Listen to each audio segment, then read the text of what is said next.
Okay, to get started on this project, what you want to do is make a 5.5 by 5 square-ish rectangle. I'm going to use the tumbling tower for this option. You can also use these golf games or like the basketball games. They sell them in a couple different sets. I'm not sure what the other ones are. I know one is basketball and maybe one is baseball, but I just grabbed golf because that's what I had at my Dollar Tree. You can stick these together and you have the exact same size piece as the tumbling tower that I'm going to use to build. It's literally the same exact size. So either way you want to do it, it's a little easier to do the golf game because it's less gluing. So I can show you how to get rid of the little holes in this, but right now I'm just gluing these pieces together so you can see what I mean. I didn't have enough rulers available at my local Dollar Tree to make both kinds of crates, so I'm going to be focusing on the tumbling tower crate. But again, this is an additional option if you cannot find the tumbling tower. I know my local Dollar Tree just got them in stock. So the option for plugging up the holes in these games so that you don't have a bunch of holes in your project is purchasing the light spackle. They don't have wood filler at my Dollar Tree. I think they have it at some Dollar Trees, but mine does not carry it. So I just picked up this little thing of light spackle, and I'm using the palette knife, which I think is actually in the craft section. The light spackle is in the home improvement section. But I'm going to use this light spackle to cover up these holes in the golf game so that you can't see them, and I can paint over them eventually. When I use these for another project, you're not going to see that it is full of holes. So you're just going to take the light spackle, take a little bit on your spackle knife, or your palette knife in this case, and start to fill in these little holes. I'm sorry if you can hear a cat purring in the background. Sawin is laying right here and purring right into the microphone, so I apologize. So you're just going to fill these in like this, and once you can see that all the holes are filled in, you scrape off the excess.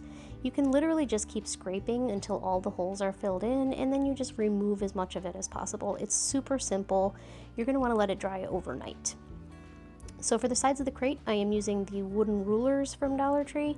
My local Dollar Tree only had 3 packs of rulers available when I went, so I only grabbed 3, which is why I am not making both kinds of crates for this video. I'm again going to focus on the one with the tumbling tower. There is Ninja because I cannot do a project without him encroaching on my space. So I am just using a little picture frame here to make sure that my corners are even. And I'm going to start gluing the pieces together to form the ends of the crate. And again, I'm just using this frame as sort of like an angle so that I can make sure that I'm not gluing these all wonky, because sometimes I tend to get a little uneven when I'm gluing, and then I have to kind of take it apart and do it all over again.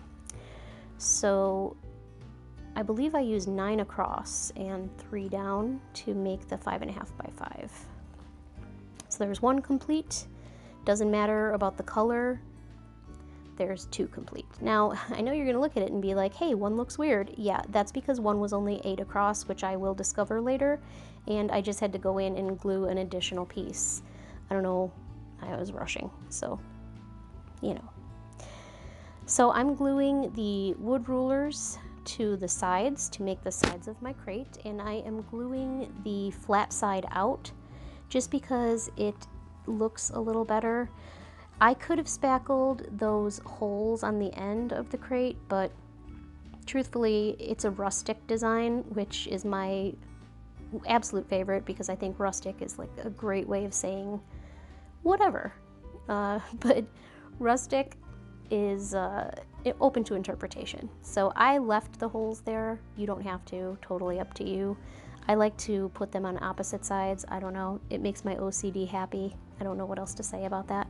So this is right around the time where I noticed that my one side was only 8 across and the other was 9 across, because I'm looking at it like, why isn't this lining up properly? And it's because one side was shorter than the other. So this is the bottom. I'm putting the, I should have put the flat side out, truthfully, now that I think about it, but it is what it is. So it is a little wobbly. I'm going to add some of the additional tumbling tower pieces to make it a little less wobbly to act also as braces in the corner and make it a little bit more sturdy.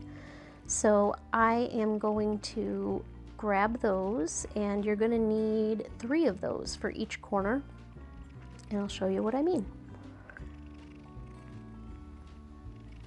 So now I have these little pieces. I'm just going to stack them one on top of the other, and then I am going to glue them in place in the corners. And that way I have a little bit of room left where it's sticking out just a little bit, so that it is even with the bottom ruler, so that there's not a lot of wobbling. So I left the bottom tumbling tower piece sticking out just a little bit so that it's even with the bottom of the ruler, if you know what I mean.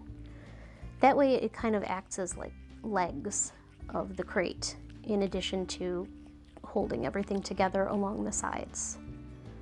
Makes it a little bit more sturdy, and truthfully, I think it makes it look a little bit more legit, like an actual crate. So that's what I'm doing here, is I'm just finishing up gluing those pieces. Again, it doesn't have to be perfect, and the thing about these tumbling tower pieces is they're not always the exact same size. They are sometimes a little bit off as far as how they're cut. You just deal with it as best you can. I tend to use the ugliest pieces to do stuff like this, where I know that they're not really going to be seen and they're just going to get painted over, and they're just filler pieces basically. Yes, I do have paint on my pants. These are pants that I wear when I'm doing projects because I don't care about them, and they already have paint on them, and so does the shirt. So, you know, these are my crafting clothes, if you will. Oh, here is where I realize that it's uneven.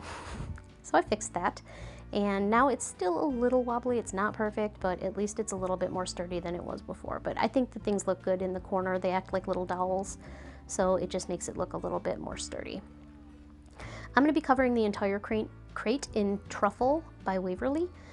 I really love this color. It's like a melted chocolate color, and it dries really pretty. It's not like a cheap looking brown. I don't know, I can't explain it. It's more like a cool brown.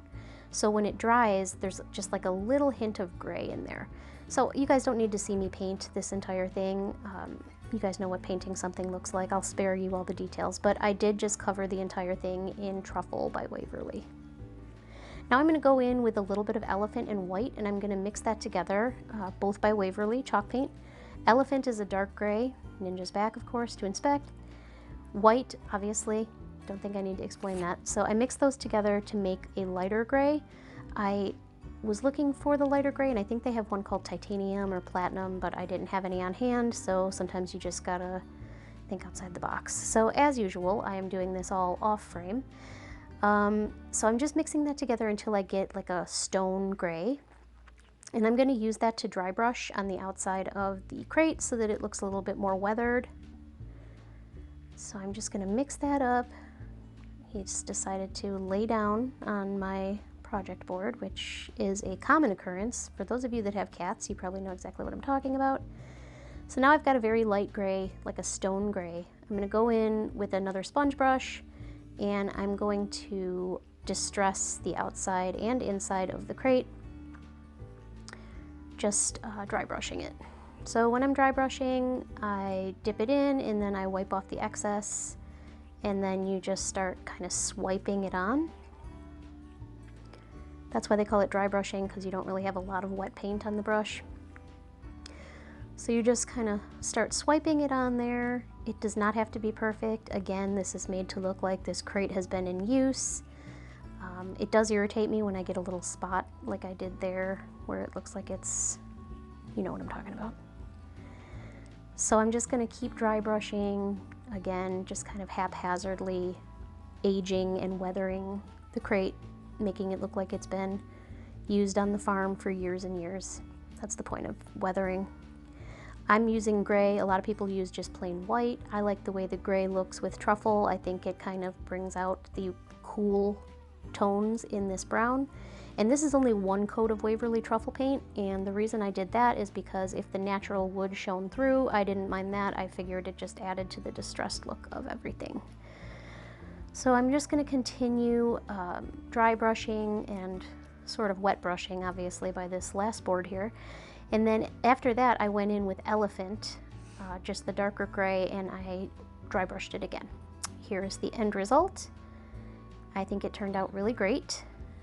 I filled it with the Dollar Tree pumpkins. I love that teal pumpkin.